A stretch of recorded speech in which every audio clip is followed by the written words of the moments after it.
Now, what will the arraignment process itself look like? The visuals are almost too absurd to imagine. As the New York Times states, he'll be fingerprinted, he'll be photographed, he may even be handcuffed. Most defendants have their hands cuffed behind their backs, but some white-collar defendants who are deemed to pose less of a danger have their hands secured in front of them. You know they loved writing every line of that at the New York Times. Joining us now, Chris Swecker, former prosecutor, FBI assistant director who's been involved in numerous high-profile arrests. Chris, what other color can you add about this most absurd and infuriating and outrageous moment in American history? Yeah, first, Laura, I just want to weigh in. David Schoen and Saul Weissenberg, I think, were absolutely correct. This is an unethical prosecution. I think that this attorney, Bragg, will be defending his law license by the time this case is over. So the arraignment, I don't think it's going to be as I think the district attorney is going to try to go for that dramatic moment where he gets handcuffed. I don't think it's going to happen.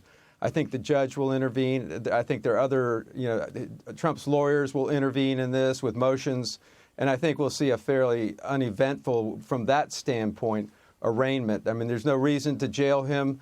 It's a no cash bail situation to begin with, as it is with every other violent crime in the state of New York or in that jurisdiction. So I think it's going to be low key. I think he'll turn himself in, of course, and the arraignment will be him standing at the table, just like any other arraignment, unhandcuffed. Well, I think Donald Trump perhaps wants some of that, the color of the prosecution, just to reaffirm to the American public that this is what they're doing to their political opponents. Again, this is what we expect from Putin or Xi or maybe in a Central American or South American country. We do not expect this in the United States of America. This is disgraceful, and it completely jibes with what they've done with their two-tiered approach to justice from the Summer of Love to Mueller on down. But we read some of the earlier comments, Chris, from Governor DeSantis. He said that Florida will not assist in an extradition request. Now, Chris, as I understand it, though, the former president is not planning to fight extradition. I think that would be ridiculous if he did. But in a hypothetical situation, what would happen next? Well, as you say, I don't think President Trump is going to fight extradition. I think he'll show up. He spends as much time in New York as he does down in Florida. So I don't think that's going to be an issue. I think Governor DeSantis is just trying to score some points there. I will say this. I mean, this case is based on a witness who's a bigger liar than Alec Murdaugh. And there is so much exculpatory evidence. I was reading up on this, and I think in New York, there is a duty to disclose exculpatory information to the grand jury.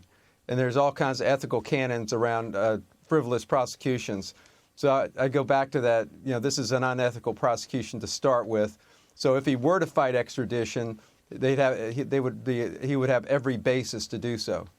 Yeah, I think the professional code of responsibility in New York, I think Bragg's going to have a lot to answer for, and he should be sanctioned. And I agree. If this looks like what it looks like right now, he should lose his law license. Chris, thank you. Agreed. Hey, Sean Hannity here. Hey, click here to subscribe to Fox News YouTube page and catch our hottest interviews and most compelling analysis. You will not get it anywhere else.